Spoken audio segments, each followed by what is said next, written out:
রাজস্ব সংস্কার কমিশনের সুপারিশ অনুসারে জাতীয় রাজস্ব বোর্ড বিলুপ্ত করার সিদ্ধান্ত নেওয়া হয়েছে। এর জায়গায় দুটি পৃথক বিভাগ করা হচ্ছে। একটি হলো নীতি প্রণয়ন বিভাগ বা জাতীয় রাজস্ব নীতি বোর্ড, অন্যটি বাস্তবায়ন বিভাগ বা জাতীয় রাজস্ব সংগ্রহ বিভাগ। এর ফলে সরকারের পছন্দের ব্যক্তিরা হাজার হাজার কোটি টাকার রাজস্ব ফাঁকি দেওয়ার আর সুযোগ পাবে না। আমি আশা করি পরবর্তীতে যারা সরকারে আসবেন তারাও এই নীতি বহাল রাখবেন। এখনকার যুগ হলো প্রযুক্তির যুগ, সৃজনশীলতার যুগ। আমাদের দেশে 17 কোটি নারী পুরুষ, তার মধ্যে তরুণরা হলো বিপুলভাবে সংখ্যাগরিষ্ঠ। বাংলাদেশ মানব সম্পদের দিক থেকে 8ম বৃহত্তম দেশ। একযোগে এই তরুণরা সৃজনশীলতা প্রকাশের সুযোগ পেলে বন্যার স্রোতের মতো আমাদের দেশ দ্রুত বেগে পৃথিবীর বাজারের মধ্যস্থানে চলে যাবে। এই বিপুল তরুণ গোষ্ঠীর সামনে থেকে পথের বাধা সরিয়ে দেওয়াই হলো আমাদের সরকারের প্রধান লক্ষ্য। প্রযুক্তি আমাদের জন্য সুযোগ সৃষ্টি করেছে, আমরা দ্রুত বেগে এই সুযোগ গ্রহণ করার কাজে নিজেদের নিয়োজিত করেছি। এমনভাবে আমরা প্রযুক্তি ব্যবহার করার কাজে নিয়োজিত হয়েছি যাতে নাগরিকের আঙ্গুলের ইশারায় সরকার তার সেবা নাগরিকের কাছে তাৎক্ষণিকভাবে হাজির করে। তা নিশ্চিত করার জন্য আমরা সেই সেবা দিতে চাই প্রযুক্তির মাধ্যমে, সরকারি অফিসের মাধ্যমে নয়। ইতিমধ্যে পাসপোর্ট পেতে পুলিশ ভেরিফিকেশনের নিয়ম আমরা বাতিল করে দিয়েছি। এর ফলে বর্তমানে নাগরিকরা আগের চেয়ে সহজভাবে পাসপোর্ট সেবা পাচ্ছেন। পুলিশ রিপোর্ট প্রাপ্তির নিয়ম বাতিল করার পর এই পর্যন্ত 70,000 নতুন পাসপোর্ট, যা বহুকাল ধরে পুলিশ রিপোর্ট আসার অপেক্ষায় আটকে ছিল, তা দ্রুত আবেদনকারীদের হাতে পৌঁছে দেওয়া হয়েছে। পাসপোর্ট প্রাপ্তি সহজ করার জন্য আমরা পুরনো পদ্ধতি বাতিল করে ইলেকট্রনিক পাসপোর্ট প্রচলন শুরু করেছি। এর ফলে দ্রুত পাসপোর্ট দেওয়া সম্ভব হচ্ছে। দেশের অভ্যন্তরে ই পাসপোর্ট হোম ডেলিভারি দেওয়া সম্ভব হচ্ছে। আগামীতে সকলেই ঘরে বসে পাসপোর্ট পাবেন, এটা নিশ্চিত করার চেষ্টা করছি। পাসপোর্ট দেওয়ার দায়িত্বে নিয়োজিত কর্মকর্তারা অত্যন্ত উৎসাহ সহকারে দ্রুত এসব পরিবর্তন আনার ব্যাপারে এগিয়ে আসছেন দেখে মনটা আনন্দে ভরে যায়। প্রিয় দেশবাসী, হজ মুসলমানদের জন্য সবচেয়ে গভীর আধ্যাত্মিক সফরগুলোর মধ্যে প্রধান। সারা জীবন তারা হজ পালনের জন্য অপেক্ষা করেন। পবিত্র হজ পালনে বাংলাদেশের হাজিরা প্রায় বিভিন্ন চ্যালেঞ্জের সম্মুখীন হন। ভাষাগত বাধা, স্বাস্থ্য ঝুঁকি, অতিরিক্ত ভিড়, প্রশাসনিক জটিলতা এবং লজিস্টিক সমস্যা সহ নানা অসুবিধা। হজের অভিজ্ঞতাকে মসৃণ ও নিরাপদ করতে অন্তর্বর্তীকালীন সরকার একটি মোবাইল অ্যাপ তৈরি করেছে, যা সম্মানিত হাজিদের যাত্রার আগে, যাত্রা চলাকালীন সময়ে এবং ফিরে আসার পরেও প্রয়োজনীয় সহায়তা প্রদান করবে। এই অ্যাপটি বাংলা ভাষায় রিয়েল টাইম নির্দেশনা ও সহায়তা প্রদান করবে। সরকার সমর্থিত বিশেষ ডেবিট কার্ডের মাধ্যমে বিদেশের স্থানীয় মুদ্রায় আর্থিক লেনদেন নিশ্চিত করবে। লাগেজ যাতে হারিয়ে না যায় তার জন্য লাগেজ ট্র্যাকিং এর ব্যবস্থা থাকবে। মোবাইল ফোনের মাধ্যমে হজযাত্রীরা প্রত্যেক দিন ওই দিনের করণীয় ও যাতায়াতের বিস্তারিত বিবরণ জানতে পারবেন। যেদিন যে দোয়া পড়তে হবে সেটা স্মরণ করিয়ে দেবে। যেসব পবিত্র স্থানে যাবেন সেসবের ছবি সহ ইতিহাস বর্ণনা করবে। হাজিদের মনে কোনো প্রশ্ন জাগলে কল সেন্টারে ফোন করে সেই প্রশ্নের উত্তর পাবেন। শরীর খারাপ লাগলে ডাক্তারের সঙ্গে যোগাযোগ করিয়ে দেবে। সম্মানিত হাজিদের কোনো পরামর্শ থাকলে সেটা পরামর্শ পৃষ্ঠায় লিখে দিতে পারবেন।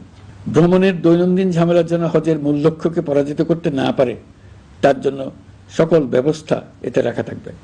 প্রিয় দেশবাসী, আপনারা শুনেছেন আমি স্টারলিংকের প্রতিষ্ঠাতা এবং বিশ্বের শীর্ষ ধনকুবের স্পেস এক্স ও টেসলার এর মালিক এলন মাস্কের সঙ্গে ফোনে আলাপ করে বাংলাদেশে স্টারলিংকের কার্যক্রম শুরু করার আহ্বান জানিয়েছি।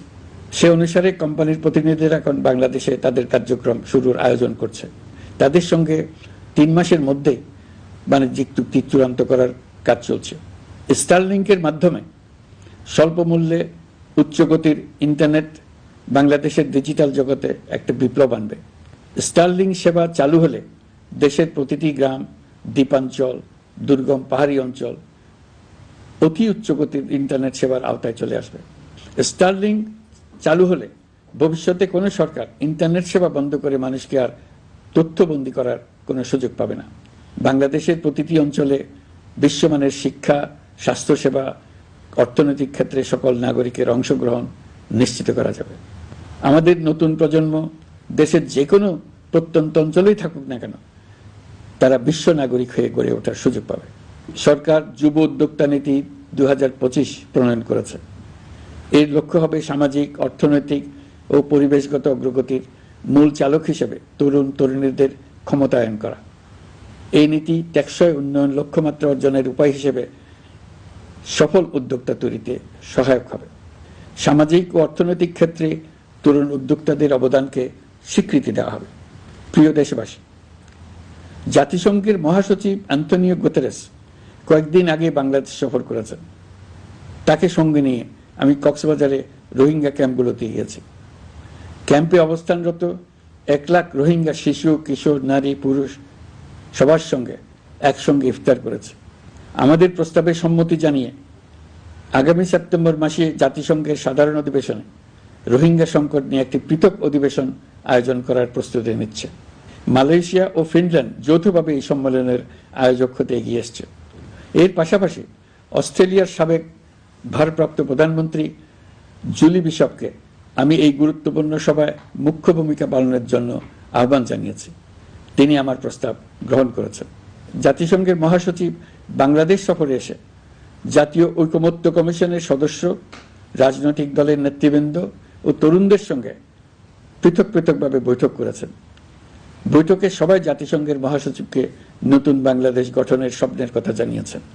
আপনারা জানেন, পতিত স্বৈরাচারের নিপীড়নের বর্ণনা উঠে এসছে জাতিসংঘের মানবাধিকার বিষয়ক হাই কমিশনারের কার্যালয়ের রিপোর্টে।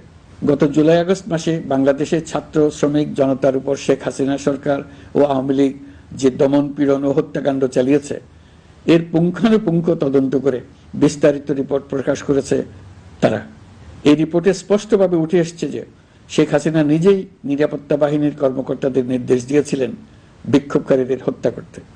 বিগত সরকার, আওয়ামী লীগ ও আওয়ামী লীগের সহযোগী গোষ্ঠী ও সংগঠন একত্রিত হয়ে পরিকল্পিতভাবেই গুরুতর মানবাধিকার লঙ্ঘনে জড়িত ছিল। মানবাধিকার বিষয়ক হাই কমিশনারের রিপোর্টে বলা হয়েছে, বিক্ষোভ চলাকালে প্রায় 1400 জন নিহত হয়েছেন, যার মধ্যে প্রায় 13% শিশু। বিক্ষোভের সম্মুখ সারিতে থাকার কারণে আমাদের জুলাই কন্যারা নিরাপত্তা বাহিনী ও আওয়ামী লীগের সমর্থকদের দ্বারা আক্রান্ত হয়েছে, এমনকি যৌন নির্যাতনের শিকার হয়েছে। জাতিসংঘের রিপোর্ট পড়ে সবার গায়ের লোম দাঁড়িয়ে গেছে। কি ভয়াবহতা! কিভাবে একজন প্রধানমন্ত্রী নিজ দেশে নিরস্ত্র মানুষকে হত্যার পর লাশ লুকিয়ে ফেলার নির্দেশ দিতে পারে? ক্ষমতা আঁকড়ে রাখার জন্য তিনি পৃথিবীর সকল নিষ্ঠুরতা ছাড়িয়ে গেছেন। এটাই জাতিসংঘের প্রতিবেদনে উঠে এসছে। মানবাধিকার বিষয়ক হাই কমিশনার কার্যালয়ের এই রিপোর্টকে আমরা স্বাগত জানাচ্ছি। প্রতিবেদনে যে সুপারিশ করা হয়েছে, অন্তর্বর্তী সরকার সেই সুপারিশগুলো গুরুত্বের সঙ্গে বিবেচনা করছে। আপনাদেরকে আশ্বস্ত করে বলতে চাই, যারা গণহত্যায় জড়িত ছিল, যারা নির্বিচারে মানুষ হত্যা করেছে, যারা ইতিমধ্যে হত্যাকারী হিসেবে বিশ্বের কাছে স্বীকৃত, তাদের বিচার এই দেশের মাটিতে হবেই। প্রিয় দেশবাসী, আপনারা জানেন, অন্তর্বর্তী সরকার দায়িত্ব নেবার পর থেকেই গণমাধ্যম ও সোশ্যাল মিডিয়ায় গুজবের যেন এক মহোৎসব চলছে। দেশকে অস্থিতিশীল করার জন্য একের পর এক মিথ্যা তথ্য ছড়িয়ে দিয়ে জনগণকে বিভ্রান্ত করার চেষ্টা চলছে। অভিনব সব প্রক্রিয়ায় গুজব ছড়ানো হচ্ছে। এক ছবির সঙ্গে অন্য ছবি জুড়ে দেওয়া হচ্ছে, ঘটনা একটা, ছবি আরেকটা। এরকম ফটোকার্ড বানিয়ে অন্য দেশের ঘটনাকে এ দেশের ঘটনা হিসেবে চালিয়ে দিয়ে সোশ্যাল মিডিয়ায় তোলপাড় করে ফেলছে। যতই নির্বাচন কাছে আসবে, এর রূপ আরো ভয়ঙ্কর হতে থাকবে। কারা এর পেছনে আছে, কেন আছে, তা আপনাদের সবারই জানা আছে। আমরা এই গুজব ও মিথ্যা তথ্যের প্রচারণা রোধ করতে জাতিসংঘের সহযোগিতা চেয়েছি।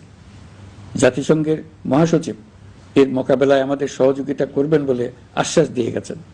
দেশবাসীকে আমি স্মরণ করিয়ে দিতে চাই যে জুলাই অভ্যুত্থানের প্রথম পর্ব সফলভাবে সমাপ্ত হয়েছে। প্রথম পর্বের সমাপ্তির মধ্য দিয়ে অভ্যুত্থানের দ্বিতীয় পর্ব শুরু হলো। সবসময় মনে রাখতে হবে, আমরা কিন্তু যুদ্ধাবস্থায় আছি। গুজব হলো এই জুলাই অভ্যুত্থানের বিরুদ্ধে পরাজিত শক্তির মস্ত বড় হাতিয়ার। গুজব দেখলেই গুজবের সূত্রের সন্ধান করতে থাকবেন, গুজবকে অবহেলা করবেন না। বহু অভিজ্ঞ সমর বিশারদ এই গুজবের পেছনে দিনরাত কাজ করছে। সীমাহীন অর্থ এর পেছনে নিয়োজিত আছে। এর মূল লক্ষ্য জুলাই অভ্যুত্থানকে ব্যর্থ করা। আমরা তাকে ব্যর্থ হতে দেব না। আমাদের সামগ্রিক ঐক্য পলাতক শক্তির গায়ে জ্বালা ধরিয়ে দিচ্ছে। তারা এই ঐক্য ভাঙতে চায়।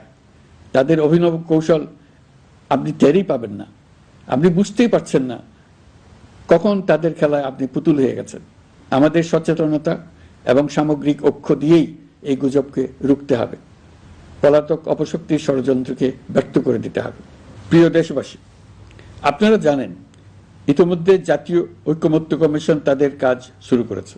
6টি সংস্কার কমিশনের 166টি সুপারিশ ও পূর্ণাঙ্গ প্রতিবেদন সহ 38টি রাজনৈতিক দলের কাছে চিঠি দেওয়া হয়েছে। ইতিমধ্যে রাজনৈতিক দলগুলোর সঙ্গে বৈঠক শুরু হয়েছে। দেশের রাজনৈতিক দলগুলো খুবই ইতিবাচকভাবে সংস্কার কাজে সাড়া দিয়েছেন, তাদের মতামত তুলে ধরছেন।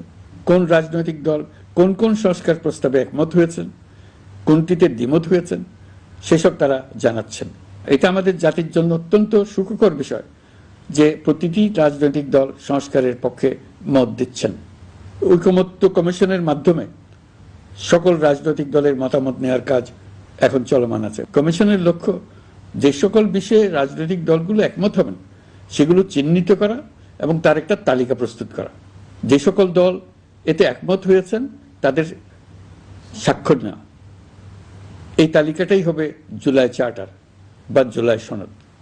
আমাদের দায়িত্ব জাতির সামনে পুরো প্রক্রিয়াটা স্বচ্ছভাবে তুলে ধরা এবং প্রক্রিয়া শেষে নির্বাচনের আয়োজন করা।